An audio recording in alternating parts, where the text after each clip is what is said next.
नमस्कार साथियों, स्वागत है एक बार फिर से सौरभ सिलेक्टिव क्लासेस में। साथियों, आज हम बात करने वाले हैं आपके मध्य प्रदेश पटवारी से संबंधित जो आपका एक पोर्शन है जीके का, समान ज्ञान एवं अभिरुचि से।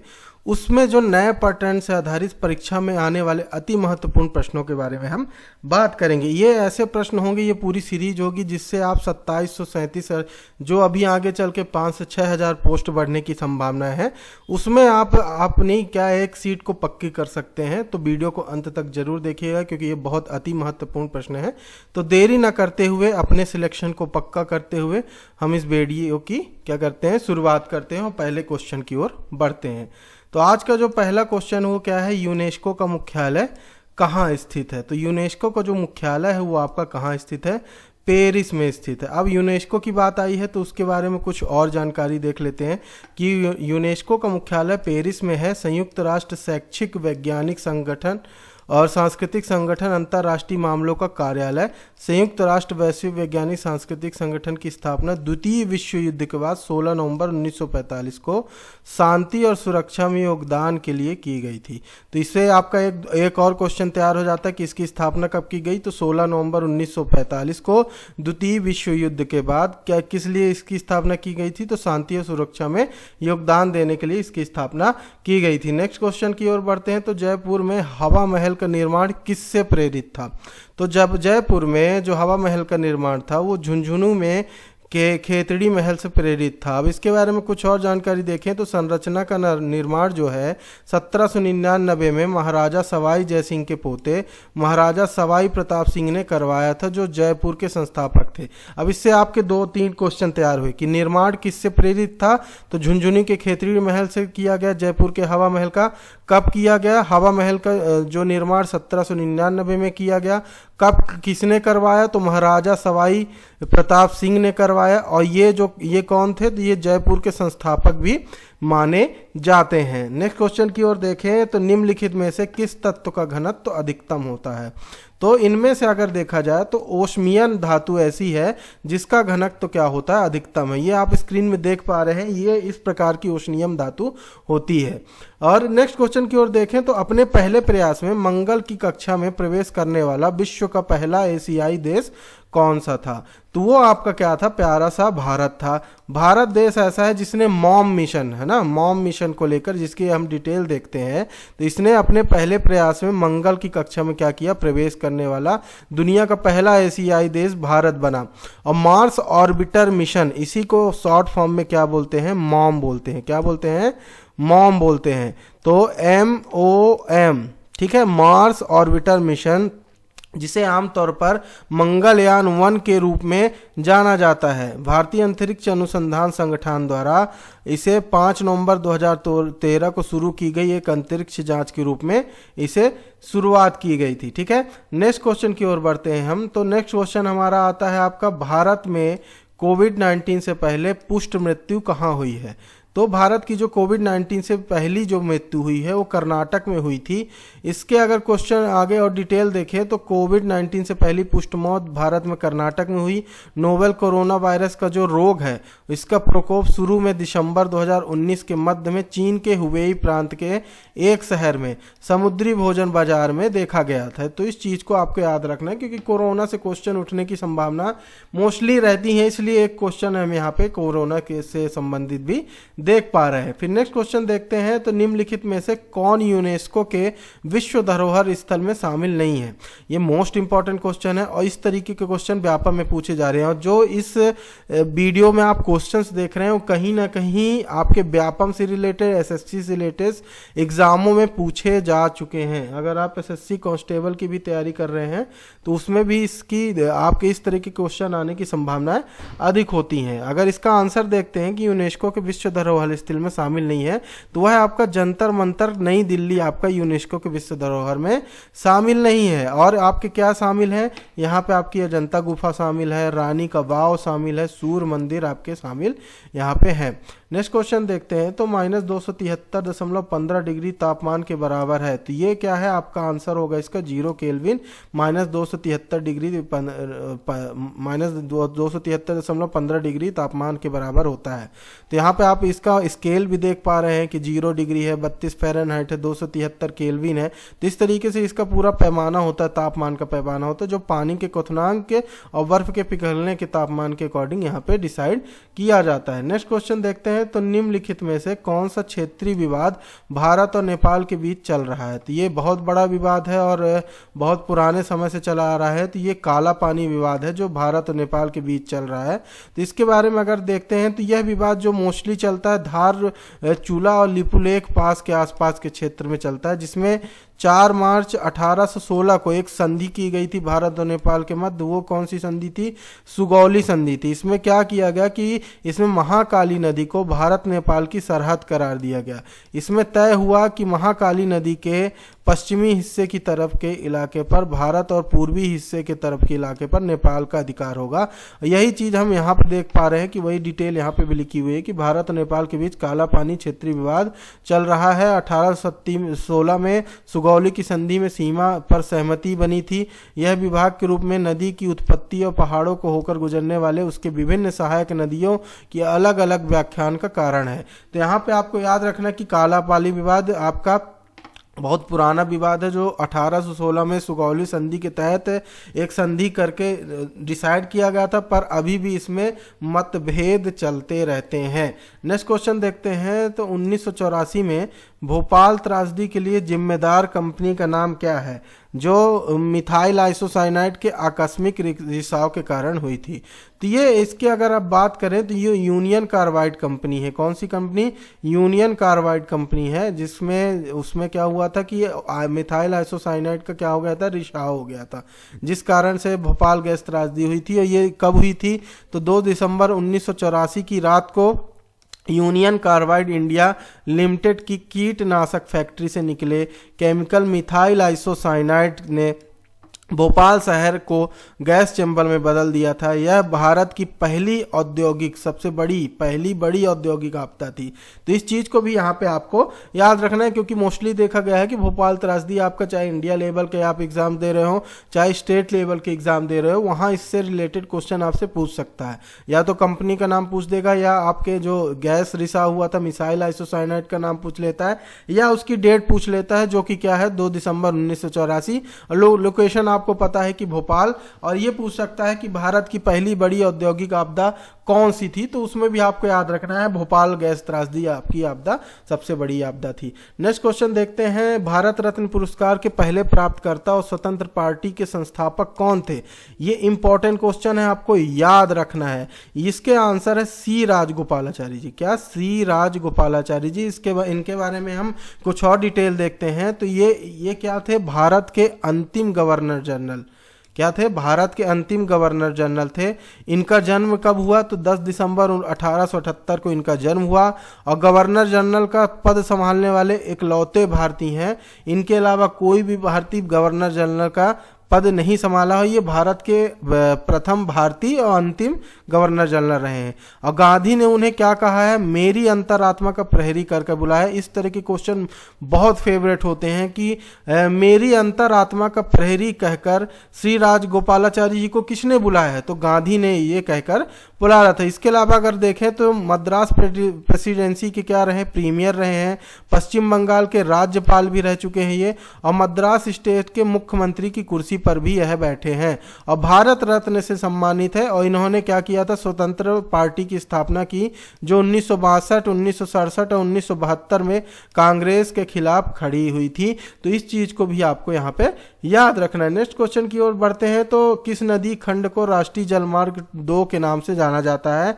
वह आपका कौन सा आंसर है? वह ब्रह्मपुत्र नदी है, जिसमें आपका NW2 मतलब नेशनल वाटर मार्ग 2 जो आता है, ये सादिया से लेकर कहां तक चला जाता है? सादिया से लेकर डुबरी तक जाता है, जो NW2 कहलाता है। क्या? National water 2। अब क्वेश्चन आता है नेशनल वाटर फर्स्ट कहां से है? तो आप इमेज में देख पा रहे हैं कि ये कहां से स्टार्ट होता है? हल्दिया से स्टार्ट होता है, और आपका यहां तरफ यूपी तरफ की ओर आगे बढ़ता है। मोस्टली गंगा नदी के आसपास के क्षेत्रों में रहता है? यह तो देखते हैं कि ब्रह्मपुत्र नदी के खंड को राष्ट्रीय जलमार्ग 2 के रूप में जाना जाता है और पानी की मात्रा में निर्माण के मामले में ब्रह्मपुत्र नदी को दुनिया की सबसे लंबी और 9वीं सबसे बड़ी नदी में से एक माना जाता है। तो इस पॉइंट को भी आपको याद रखना है। नेक्स्ट क्वेश्चन देखते हैं। तो मणिपुरी शास्त्रीय नृत्य रूप अक्सर किस भगवान के जीवन दृश्य को दर्शाता है? विष्णु जी, राम जी, कृष्ण जी, शिव जी। तो ये जो है कृष्ण जी के आपके भगवान के जीवन दृश्य को यहाँ पे दर्शाता है। ठीक है, अगर इसके डिटेल देखते हैं तो मणिपुरी शास्त्रीय नृत्य रूप में अक्सर भगवान कृष्ण के जीवन के दृश्य को दर्शाया जाता है। मणिपुरी रास में मुख्य पात्र राधा, कृष्ण और गोपियां हैं। राधा और कृष्ण विषय अक्सर गोपियों और राधा के कृष्ण से अलग होने की पीड़ा को दर्शाते हैं। इस पॉइंट को भी आपको यहाँ पे याद रखना है। नेक्स्ट क्वेश्चन देखते हैं। तो ये भी इंपॉर्टेंट क्वेश्चन आता है इकोनॉमिक्स से कि भारत में किस वर्ष के बजट को काला बजट कहा जाता है? ये बहुत इंपॉर्टेंट क्वेश्चन है। तो वह आपका कौन सा बजट था? 1973-74 का बजट था। अब क्या कारण है कि इसे काला बजट कहा जाता है? तो इसका एक मेन कारण था एक असफल मानसून। क्या? असफल मानसून। और दूसरा कारण था 1971 के बांग्लादेश युद्ध के मद्देनजर आने वाली गंभीर आर्थिक तनाव के दौरान 1973-74 का बजट पेश किया गया था। इसे 550 करोड़ रुपए के घाटे का काला बजट करार दिया गया था। तो इस पॉइंट को भी आपको याद रखना है कि कितने करोड़ का? 550 करोड़ रुपए के घाटे का काला बजट था 73-74 का। फिर नेक्स्ट क्वेश्चन देखते हैं कि महात्मा गांधी ने किस में भारतीय राष्ट्रीय कांग्रेस के अधिवेशन की अध्यक्षता की थी? तो ये सबको पता है, वेल गांव का जो आपका क्या था, ये कांग्रेस अधिवेशन था, उसकी अध्यक्षता गांधी जी ने की थी। नेक्स्ट क्वेश्चन देखते हैं। तो नेक्स्ट क्वेश्चन आता है कि महात्मा गांधी ने साबरमती से दांडी तक प्रसिद्ध नमक मार्च के शुरुआत की दांडी गुजरात से किस जिले में की? तो मतलब दांडी यात्रा की शुरुआत गुजरात के किस जिले से की थी? तो वह आपका गुजरात का नवसारी जिला था जहां दांडी मार्च की शुरुआत की थी। अब दांडी मार्च के बारे में थोड़ी और जानकारी देख लेते हैं। तो इसे जो है 12 मार्च 1930 से 6 अप्रैल 1930 तक नमक पर ब्रिटिश एकाधिकार के खिलाफ कर प्रतिरोध और अहिंसक विरोध के प्रत्यक्ष कार्यवाही अभियान के रूप में चलाया गया था। तो ये फैक्ट आपके पूछे जाते हैं, इस चीज को आपको याद रखना है। एक मैं हट के आपको बता दिया किस जिले से शुरुआत हुई, तो नवसारी जिले से। कब से कब तक दांडी मार्च चला? तो 12 मार्च से आपका चला 6 अप्रैल तक। फिर उसके बाद आता है कि ये क्यों चलाया गया? तो ब्रिटिश एकाधिकार को, नमक पर ब्रिटिश एकाधिकार को खत्म करने और जो उसमें कर प्रतिरोध लगाया जाता था उसके खिलाफ यहाँ पे दांडी मार्च महात्मा गांधी द्वारा लाया गया था। नेक्स्ट क्वेश्चन देखते हैं। तो नोबेल पुरस्कार प्रदान करने वाला संस्थान स्वीडिश एकेडमी किसके से संबंधित है? तो ये आपका स्वीडिश एकेडमी आपका साहित्य से संबंधित है। अगर हम इसकी डिटेल देखें तो यहाँ पे नोबेल पुरस्कार प्रदान करने वाला स्वीडिश संस्थान आपका अर्थशास्त्र से और साहित्य से जुड़ा होता है। और रसायन विज्ञान, शरीर क्रिया विज्ञान या चिकित्सा साहित्य स्वीडन के स्टॉकहोम में दिया जाता है। कहाँ? आपको क्या क्या याद रखना है? देखिए, साहित्य और अर्थशास्त्र कहाँ दिए जाते हैं? स्वीडिश एकेडमी में प्रदान किए जाते हैं। ठीक। फिर दूसरा क्वेश्चन आपसे पूछ सकता है कि रसायन विज्ञान, शरीर क्रिया विज्ञान या चिकित्सा के जो है वो कहाँ दिया जाता है? तो स्टॉकहोम में, स्वीडन के स्टॉकहोम में। जबकि नोबेल शांति पुरस्कार कहाँ दिया जाता है? ओस्लो, नॉर्वे में दिया जाता है। तीन फैक्ट्स को भी आपको यहाँ याद रखना है। फिर नेक्स्ट क्वेश्चन आता है कि प्लासी के युद्ध के दौरान बंगाल का नवाब कौन था? तो ये सिंपल क्वेश्चन है। तो ये कौन था? सिराजुद्दौला था। अगर हम देखें प्लासी के युद्ध की लड़ाई के बारे में, तो प्लासी की जो लड़ाई थी 23 जून 1757 को उत्तर पूर्वी भारत में लड़ी गई थी। उस समय कौन था? रॉबर्ट क्लाइव के नेतृत्व में ब्रिटिश ईस्ट इंडिया कंपनी के सैनिक बंगाल के अंतिम नवाब, क्या बंगाल के अंतिम नवाब सिराजुद्दौला उनके फ्रांसीसी सेना के खिलाफ सहयोग में आए थे। तो इस चीज को आपको याद रखना है। और उस समय कौन था? रॉबर्ट क्लाइव के नेतृत्व में ब्रिटिश ईस्ट इंडिया कंपनी ने यह लड़ाई लड़ी थी। फिर नेक्स्ट क्वेश्चन देखते हैं कि 10 डिग्री चैनल किससे संबंधित है? तो 10 डिग्री चैनल की बात करें तो अंडमान और कार निकोबार द्वीप समूह से संबंधित है। जैसे मैं मैप से समझाना चाहूंगा कि जैसे आप देख पा रहे हैं ये लिटिल अंडमान है। क्या है? लिटिल अंडमान है। और नीचे आप देख पा रहे हैं कार निकोबार। और 10 डिग्री चैनल यहां से गुजरता है। अब 10 डिग्री क्यों कहते हैं? तो 10 डिग्री का यहाँ पे नाम देने का सबसे बड़ा रीजन है 10 डिग्री अक्षांश रेखा। अक्षांश रेखा 10 डिग्री जाती है, इस कारण इसका नाम 10 डिग्री चैनल रखा गया है। नेक्स्ट क्वेश्चन देखते हैं। तो 10 यहाँ पे देखिए 10 डिग्री जो चैनल है लिटिल अंडमान और निकोबार द्वीप समूह को अलग करता है, तो इस पॉइंट को भी आपको यहाँ पे याद रखना है। नेक्स्ट क्वेश्चन देखते हैं। तो भारतीय मानक रेखा 5 राज्यों से होकर गुजरती है, इनमें से कौन सा राज्य 5 में से नहीं है? तो 5 राज्यों से गुजरती है, तो देखिए आपका इसका आंसर क्या होगा? इसका आंसर होगा बिहार। क्यों? क्योंकि देखिए यहाँ पे मैं आपको मैप से समझाता हूँ और इसकी एक ट्रिक भी मैं बताऊंगा। तो अगर आप मैप देख रहे हैं तो यहाँ से देखेंगे तो ये आपका यूपी पड़ता है, फिर ये एमपी का क्षेत्र है, सीजी है, उड़ीसा है, आंध्र प्रदेश है, ये 5 राज्य है। और इसको याद करने की ट्रिक क्या है? उमा एसी चलते ही उड़ी। क्या? उमा एसी चलते ही उड़ी। तो ऊ से उत्तर प्रदेश, मा से मध्य प्रदेश, ए से आंध्र प्रदेश, सी से छत्तीसगढ़ और उड़ी से आपको यहाँ पे रखना है याद, क्या? उड़ीसा। तो ये 5 राज्य हैं जिनसे क्या होकर भारतीय मानक समय रेखा अर्थात भारत के 5 राज्य जिनके माध्यम से भारतीय मानक देशांतर 82.5 डिग्री पूर्वी है ना, आपकी उत्तर प्रदेश, मध्य प्रदेश, छत्तीसगढ़, उड़ीसा और आंध्र प्रदेश से गुजरती है। नेक्स्ट क्वेश्चन देखते हैं। तो 1853 में भारत में अंग्रेजों के सबसे महत्वपूर्ण योगदानों में से एक था जिसमें लोगों की लंबी दूरी की यात्रा करने में सक्षम बनाया। तो सबको पता है 1853 में हमारी रेलवे का शुरुआत हुई थी। अगर रेलवे के बारे में और पॉइंट अगर हमको याद करना है, जैसे कि तो याद हो गया कि 1853 में रेलवे की शुरुआत हुई और सबसे पहली रेल कहाँ चली? तो भारत में प्रथम रेल कब चली? तो 16 अप्रैल 1853 में चली। और दूसरा आपको पॉइंट याद रखना है कि भारत की पहली रेल कहाँ चली थी? तो मुंबई और ठाणे के मध्य चली थी। फिर तीसरा आपको पॉइंट याद रखना है कि भारत में सर्वप्रथम रेल का शुभारंभ किसने किया? तो लॉर्ड डलहौजी ने किया। क्या? लॉर्ड डलहौजी। ये फेवरेट क्वेश्चन है किसी भी एग्जाम का, तो इससे आपके क्वेश्चन यहाँ पे पूछे जाते हैं। फिर नेक्स्ट क्वेश्चन अगर बात करें, नेक्स्ट क्वेश्चन आपका आता है कि मनुष्य में निकट दृष्टि दोष क्या कहलाता है? तो निकट दृष्टि दोष जो होता है वो मायोपिया कहलाता है। और हम समझते ही में इससे जब आपका नॉर्मल विजन होता है वो बिल्कुल इंड में यहाँ पे पॉइंट पे बनता है। जब आपका मायोपिया होगा, निकट दृष्टि दोष, तो यहाँ पे आपके क्या जो आपका रिफ्लेक्शन होता है वो रिफ्लेक्शन थोड़ा आगे बनने लगता है, जिस कारण हमें दूर की वस्तुएं क्या है धुंधली दिखाई देती हैं। निकट दृष्टि दोष में दूर का जो है धुंधला विजन हो जाता है। फिर नेक्स्ट क्वेश्चन अगर देखते हैं तो विक्टोरिया जलप्रपात अफ्रीका में किस नदी पर स्थित है? तो विक्टोरिया जलप्रपात की बात करें तो विक्टोरिया जलप्रपात जाम्बेजी नदी पर स्थित है। और इसके बारे में बहुत इंपॉर्टेंट मैं फैक्ट आपको बताने वाला हूं। ये आप देख पा रहे हैं इमेज में, ये विक्टोरिया जलप्रपात है। तो विक्टोरिया जलप्रपात जिसे स्थानीय भाषा में क्या मोशी व तुन्या कहा जाता है, अर्थात धुआं जो गरजे कहा जाता है। अफ्रीका की जेम्बेजी नदी पर स्थित एक जलप्रपात है। इस जलप्रपात को विश्व के 7 प्राकृतिक आश्चर्यों में से एक माना जाता है। तो आपके यहाँ पे 2-3 क्वेश्चन तैयार हो गए। विक्टोरिया जलप्रपात कहाँ है? अफ्रीका महाद्वीप में है। कहाँ है? जाम्बेजी नदी में है पड़ता है। और इसको स्थानीय भाषा में क्या कहा जाता है? मोशी व तुन्या अर्थात धुआं जो गरजे। और ये कहाँ? जेम्बेजी नदी पर एक स्थित जलप्रपात है और विश्व के 7 प्राकृतिक आश्चर्यों में से इसे एक माना जाता है। तो इस पॉइंट को भी यहाँ पे आपको याद रखना है। नेक्स्ट क्वेश्चन देखते हैं। तो विश्व में गेहूं का सबसे बड़ा उत्पादक देश कौन सा है?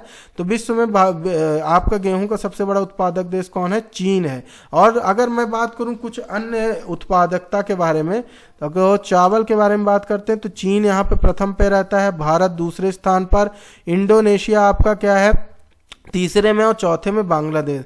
और गेहूं के बारे में बात करें तो चीन प्रथम, भारत दूसरा, रूस तीसरा, यूएसए चौथा। वहीं अगर दलहन उत्पादन में देखते हैं तो भारत प्रथम पे आता है और मध्य प्रदेश इसमें भी प्रथम है। अगर भारत में देखेंगे तो मध्य प्रदेश में दलहन सबसे ज़्यादा पाई जाती है। फिर आपका दलहन में आपका भारत आता है, दूसरे में रूस, तीसरे में पोलैंड। और मक्का की बात करें तो यूएसए में पहला है, दूसरा चीन है, तीसरा ब्राज़ील है और मक्का में उत्पादन में भारत चौथे स्थान पर आता है। वहीं अगर हम मूंगफली छिलका युक्त की बात करें तो चीन प्रथम है, दूसरे में भारत है और तीसरे में नाइजीरिया। भारत में कहाँ? गुजरात में सर्वाधिक मूंगफली यहाँ पे उगाई जाती है। तो इस प्रकार से यहाँ पे आपके उत्पादकता से संबंधित मैं कुछ क्वेश्चन यहाँ पे कंप्लीट करा दिया। अब नेक्स्ट क्वेश्चन की ओर अगर हम बढ़ें तो नेक्स्ट क्वेश्चन होता है कि निम्नलिखित में से कौन सा स्थान भारत में दुनिया के सबसे बड़े मेलों के लिए जाना जाता है। मेले से क्वेश्चन क्यों, जैसे अभी अगर हम बात करें, अभी कुछ जूनियर इंजीनियर्स के व्यापम में क्वेश्चन हुए जिसमें राजस्थान से संबंधित मेलों के क्वेश्चन पूछे गए थे। तो यहाँ पे जो दुनिया का सबसे बड़ा ऊंट मेला भी है वो राजस्थान से संबंधित है। वो कौन सा है, पुष्कर का मेला। ये विश्व का भी सबसे बड़ा ऊंट मेला कहलाता है। कुछ इस प्रकार से ऊंट मेला लगाया जाता है। और इसके बारे में अगर बात करें तो पुष्कर भारत में दुनिया का सबसे बड़ा ऊंट मेला है। और पुष्कर मेला जैसे कि स्थानीय रूप में जाना जाता है और ये कब लगता है, अक्टूबर नवंबर के महीने में लगाया जाता है। नेक्स्ट क्वेश्चन देखते हैं। तो क्षिप्रा नदी के घाटों पर किस शहर में कुंभ मेला आयोजित किया जाता है। तो सबको पता है क्षिप्रा नदी उज्जैन में मोस्टली बहती है। और कहाँ ये कुंभ, इसे सिंगस्त कुंभ में जाना जाता है, उज्जैन में यह लगता है। तो उज्जैन में क्षिप्रा नदी के घाटों पर कुंभ मेले का आयोजन किया जाता है। यह लगभग 12 वर्षों के चक्र में मनाया जाता है। और हर क्रांति का जश्न मनाने के लिए बृहस्पति 4 नदी किनारे तीर्थों पर पूरा करते हैं। तो ये 4 नदी कौन कौन सी हैं जहां आपका क्या है, कुंभ लगता है। तो पहला आपका है, देखिए उज्जैन में सिंघस्त कुंभ, ठीक है। दूसरे में अगर देखते हैं तो इलाहाबाद में आपका त्रिवेणी संगम या गंगा यमुना सरस्वती पर लगता है। फिर आपका तीसरा बात करें तो हरिद्वार गंगा नदी के किनारे लगता है। और नासिक गोदावरी पे लगता है उज्जैन क्षिप्रा। तो ये 4 जगह हैं जहां बृहस्पति की स्थिति बनती है और उस समय आपका क्या लगाया जाता है, कुंभ मेला का हर लगभग 12 वर्ष के अंतराल में लगाया जाता है। फिर नेक्स्ट क्वेश्चन देखते हैं। तो संस्कृति मंत्रालय के अनुसार भारत में शास्त्रीय नृत्य के कितने रूप हैं। तो इसका आंसर है आपका 9। कितने, 9 रूप हैं। और क्या है वो, तो भारत में शास्त्रीय नृत्य के 9 रूप हैं। वह है भरतनाट्यम है जो तमिलनाडु दक्षिण भारत में होता है। फिर मणिपुरी नृत्य है जो मणिपुरी उत्तर पूर्वी भारत में किया जाता है। कथक है जो उत्तर भारत में किया जाता है, उत्तर भारत मोस्टली यूपी में देखा जाता है। फिर उड़ीसी है जो उड़ीसी नृत्य है वो ईशापुर में भारत में किया जाता है। कथकली जो है केरला में किया जाता है। मोहिनीअट्टम भी आपका केरला में किया जाता है। और कुचिपुड़ी जो है आंध्र प्रदेश दक्षिण भारत में किया जाता है। कुछ इस प्रकार से यहाँ पे भारत में शास्त्रीय नृत्यों के रूप में बांटा गया है, 9 रूपों में यहाँ पे विभाजित किया गया है। फिर आज का आखिरी क्वेश्चन देखते हैं कि निम्नलिखित में से कौन प्रकाश के अपवर्तन का उदाहरण नहीं है। प्रकाश का परावर्तन नहीं, अपवर्तन। तो सितारों का चमकना, मानव आंख द्वारा बिंब का निर्माण, सूर्यास्त का लाल रंग, इंद्रधनुष का निर्माण। तो यहाँ पे हम बता दें सूर्यास्त का लाल रंग जो है यहाँ पे अपवर्तन का उदाहरण नहीं है। ये किसका उदाहरण है, सूर्यास्त का लाल रंग परावर्तन का। तो डूबते सूरज का लाल रंग प्रकाश के प्रकीर्णन का उदाहरण है। अपवर्तन के उदाहरण में जैसे यहाँ पे हमने देख लिया कि कैमरे होते हैं, आंखें हैं, पानी की बूंदें, दूरबीन, पानी की गिलास, प्रकाश का परावर्तन, माइक्रोस्कोप, टेलीस्कोप का। तो मतलब कि यहाँ पे अगर हम सूर्यास्त का लाल रंग की बात करें तो ये प्रकाश के प्रकीर्णन के कारण होता है। तो ये आज के यहाँ पे कुछ कुल 27 जो इंपॉर्टेंट क्वेश्चन है जो मोस्टली व्यापम के परीक्षाओं में पूछे जा चुके हैं और पूछे जाने की संभावनाएं हैं। तो इस तरह के वीडियो हम इस चैनल पर लाते रहेंगे। आपको यह वीडियो कैसा लगा और किस टॉपिक पे, अगर आपको किसी पर्टिकुलर टॉपिक पे वीडियो चाहिए, उससे रिलेटेड क्वेश्चन चाहिए, तो आप हमें कमेंट के माध्यम से बता सकते हैं। और हम इस तरह की वीडियो इस चैनल पर लाते रहेंगे तो हमारे चैनल को सब्सक्राइब जरूर करिएगा। जब हम जल्द ही आपसे नेक्स्ट वीडियो पर मिलते हैं, तब तक के लिए जय हिंद, जय भारत।